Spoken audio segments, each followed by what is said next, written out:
There's two great words of antiquity everybody should learn. Here they are. One's positive and one's negative. Here's the positive word from antiquity. Behold. That's the positive word.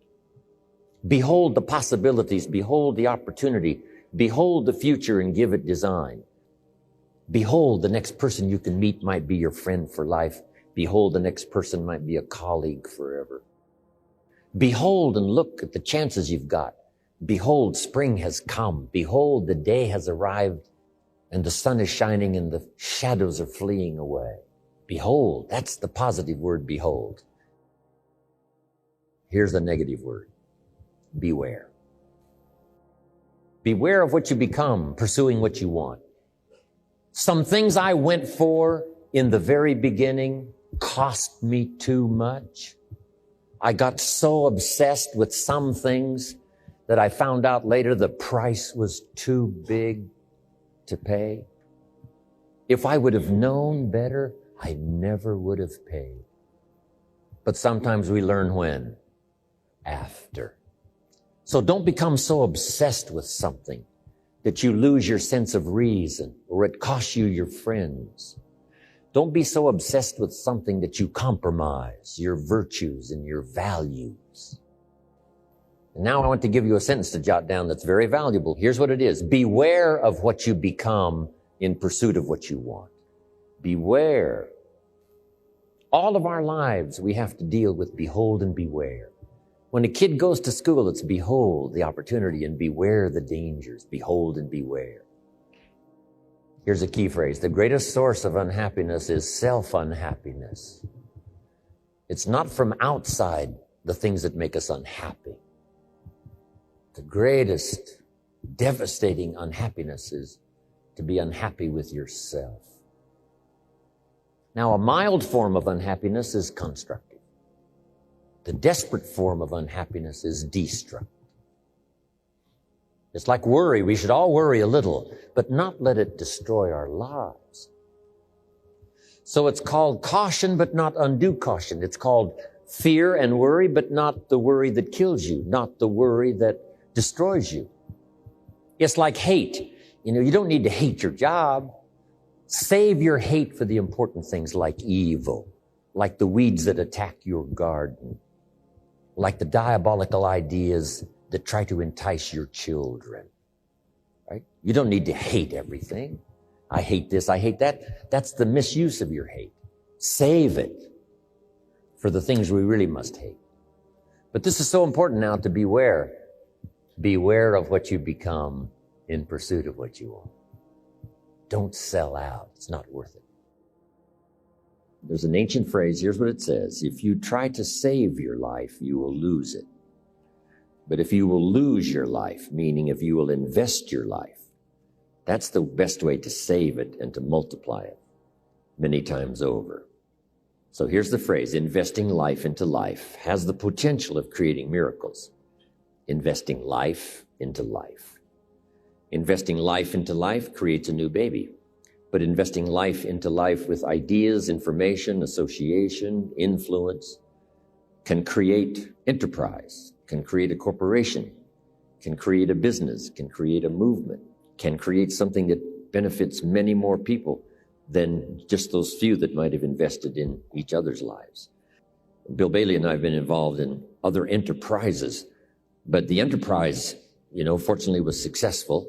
And we had a chance to affect a lot of other people's lives. But guess what happened over those years, and which continues to today? We continue to invest in each other. I come up with a great idea. I get on the phone. I call him. He comes up with a book he's read. He said, this is a masterpiece. You've got to read it. So we have this chance to invest each other. And what I share with him, he shares with others. And what he shares with me, I share with you and others around the world. That contribution of sharing with each other, being influential. Leadership, making a contribution to someone's life that no telling how far it may go from the time it starts. So that should be one of your goals, is to be valuable enough to invest in somebody else's life. Starting first if you're married with your children, and then invest in each other. Marriage and friendship, these associations are a chance to invest in each other. a business enterprise. I did a speech one time, and the title of my speech was, "Today I am a wealthy man." Didn't have much to do with money. But here's what I said. I want you to jot these notes down. Here was number one. I said, I'm wealthy because of my heritage. My parents, my grandparents. My grandmother studied nutrition, passed it on to my mother. Back in those days when my mother studied and practiced nutrition, she was called like a health nut. My heritage, what's that worth? It's worth a fortune. So you got to contemplate every once in a while your blessings, and part of your blessing is your heritage. Next is the heritage of your country.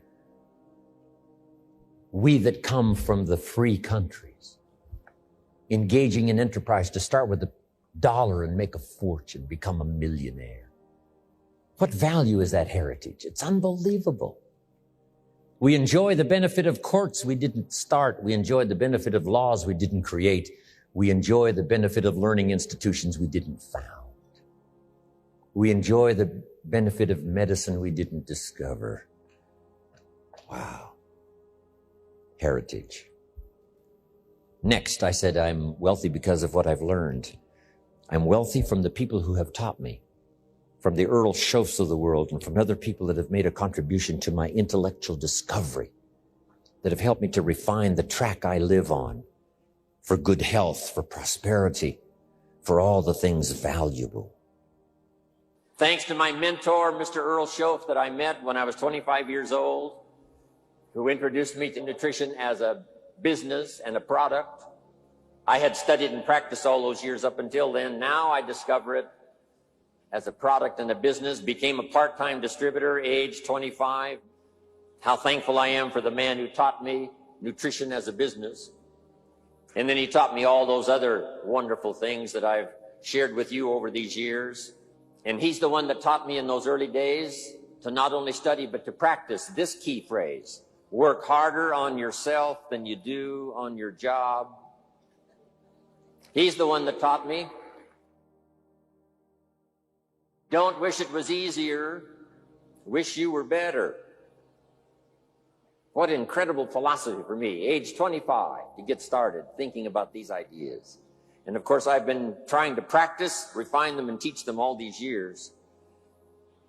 It was Mr. Earl Schoff who said, don't wish for less problems, wish for more skills. And then he's the one that shared with me this incredible idea that I picked up and I've shared all around the world. And I've certainly shared it in my 23-year association with Herbalife. And you all felt the impact of that when I was introduced today. For things to change, you have to change. For things to get better, you have to get better.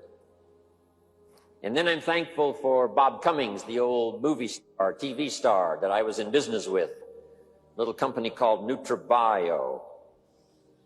He had a saying that I've kept with me all these years. Here's what he said: I'll take care of me for you. Will you please take care of you for me? Fantastic. Can't put a price tag on someone's book or someone's conversation. Someone who gives you knowledge when you need it the most. When you can't think of the ideas, your head is so clouded maybe with despair and the clouds of difficulty hover near. This is when you need somebody to whisper valuable information in your ear that helps you to survive and then to finally succeed. What is that knowledge worth? If you read a book that spared you from having a heart attack, what would it be worth? Someone says, $19.95. Say, no. That's what it cost. That's what it cost for the cover and the ink and the pages and the words and getting it to you and the brokers and all the stuff in between. That's the $20. You couldn't pay for the ideas. They're free. Key thing I've learned: never begrudge the money you spend on personal education. Because if you can keep developing your mind and your perception and your awareness and your ability to discover, the fortune is yours. The health is yours. The promise is yours. A good family relationship is yours. Friendship is yours. Everything is yours if you keep accelerating your education. It's the best money you can invest in your personal self-education. Next, I said, I'm a wealthy man because of my experiences. Experience makes you rich. Here's what you must treat your experiences as: commodity. You must treat your experiences as high value. You must treat your experiences as capital so that you can invest in the future what you've learned in the past. My experiences now have taken me around the world. Unbelievable experiences. Next, I'm wealthy because of my friends. It's one of the greatest wealths of all, friendship. Those wonderful people who know all about you and still like you, right? Friends. Next, I said, I'm a wealthy man because of my future. You can't believe the people who say to me, Jim Rohn, what do you want to do in the future? We've got the wealth and the resources to do anything you want to do. What do you want to do? Do you know how unbelievable that is? What do you want to do? Here's what the prophet said: beware of the little foxes that eat the vines. You look at the vines and everything looks okay. You got to look a little closer. The little foxes are busy and you soon will not have a vineyard. You cannot entertain evil in any respect. You say, well, a little won't hurt. A little begins the process. There are even some people better to do without their productivity because they may be the scorpion. Here's what you must do: the work of father, the protector, the work of mother to nourish, the work of father to protect. So jot the phrase down: the battle is always on. And you must be wise. Careful what you sow, because the evil side reaps the whirlwind. Now jot this down: sometimes when you sow, you don't reap. You must be prepared for that. The farmer plants his crop in the spring, takes care of it with all diligence, is an honorable man, loves his family, and he works hard all summer. But just before he sends the combines into the field, the hailstorm comes along and beats it all in the ground, which means this time you lose. Now, if the hailstorm beats the farmer's crop in the ground before he can harvest it, he now has a choice. Mr. Farmer, what will you do come next spring? One farmer may say, well, I'm never going to plant again. Look what the hail does. But let me give you better odds than that. Jot this down. It's one of the best I got. Come harvest time, I promise you this: more often than not, you will reap what you have planted in the spring. Now, once in a while you don't. Once in a while reverses happen. Once in a while the dark clouds fly by. Once in a while things are upside down. Once in a while the economy goes into a tailspin. Once in a while it doesn't work. Yes, once in a while, but let me give you the promise: more often than not. The law of faith is very simple. Here's what it says: with faith, everything's possible. Without faith, nothing is possible. Faith is the ability to see what doesn't yet exist. Faith is the ability to believe that it's possible. Faith is not like tangible, but it is so close to real, we call it a piece of the real. One writer called it evidence. One writer called it substance of something hoped for. Faith. Imagination mixed with faith. Now, as a leader, no telling what you can accomplish. As a father, no telling what you can build. Here's what you must do as a leader, especially as a parent. You must be able to see the future. You must be able to design it. Yes, see it as it is. But here's the next step of faith. See it better than it is. If you see it better than it is, now, that's the vision. That takes faith. See it better than it is. Believe it can be better than it is. And number 3 is make it better. Go to work. And then a little bit of caution. Don't see it for more than it can become. Plenty is possible without being foolish. There's a thin line between faith and folly. And that's a good one not to cross. Plenty is possible without being foolish. Then another one that really helped me secure a fortune and fortunes After, here it is, learn to help people not just with their jobs, but with their lives. I learned early in my accelerated business career to teach life skills as well as business skills, work skills, and job skills. Because guess what? We need both work skills and life skills. Here's the last one. It's a promise from the Bible. Here's what it says. If you work on your gifts, they will make room for you. They'll make a place for you.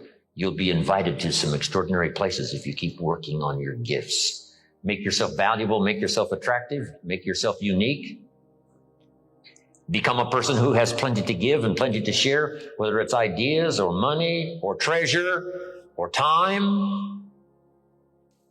If you will work on that, you'll have places. Look where my gifts have brought me, from the farm country of Idaho to this magnificent place, to serve and share ideas, my experiences. Hopefully that will make a difference. And last, when I'm gone, people always ask, what would you like said after you're gone? And I came up with something the other day.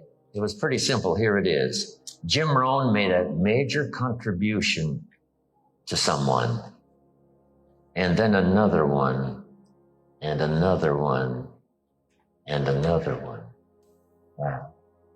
And that journey continues for me.